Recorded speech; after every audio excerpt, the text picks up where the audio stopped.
sağlık diýýän bolýar. Toğluk sagatlanma bilen tanıştyrmak diýýändi. Elbetde toğluk sagatlanma kän soradyňyz.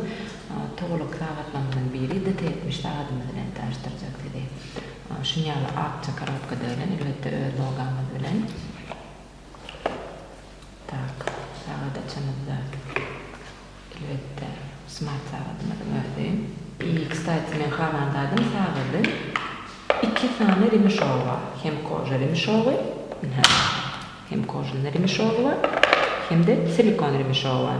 Kstati siz и классический эшкейлerde takılabilen, и спортивный эшкейлerde takılabilen. И зарядневый, таблетка uğraşında беспроводной зарядник var.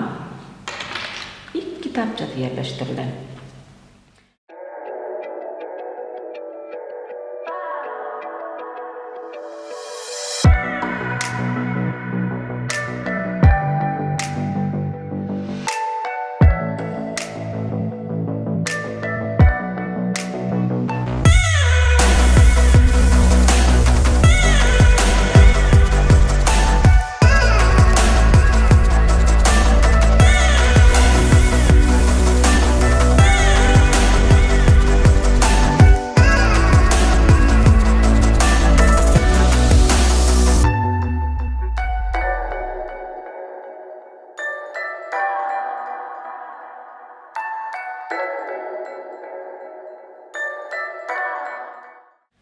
DT70 sağadymy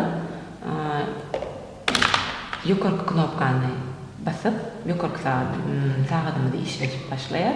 Elbetde DT70 sağadymyň alüminium korpusu var.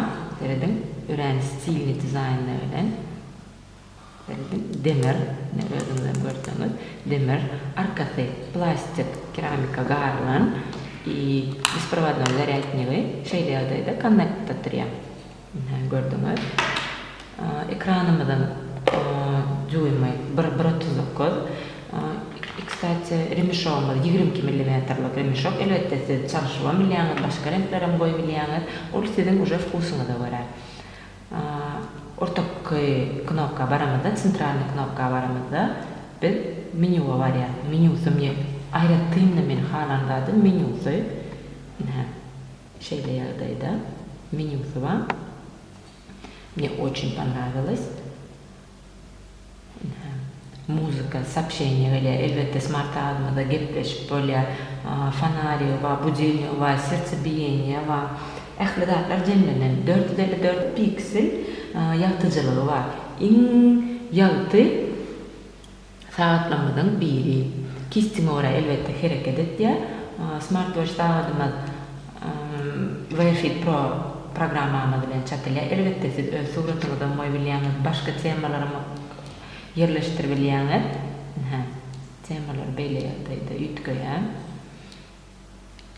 Aşağı knopkamyz gönü sportiv menü var ya, прогулка, бег, велосипед, basketbol, futbol, ähli fitness tracker şunda jemlenen. Ýene de bir aýratyn belläp geçmeli dadym. Sagadymyň ýene bir görnüşi bar. Elbetde bu sagadymy 2 görnüşde belli. Hem silikon we ремешок bar, hem de demir ремешок bar. Demir ремешок almak gerekkel. Elbetde öz demir ремешok içinde bizim 5 olayda dastavkamyz bar. Siziň zakarlaryňyza garaşýar. Sagatlamy ören az garly, zanaryp bilersiniz.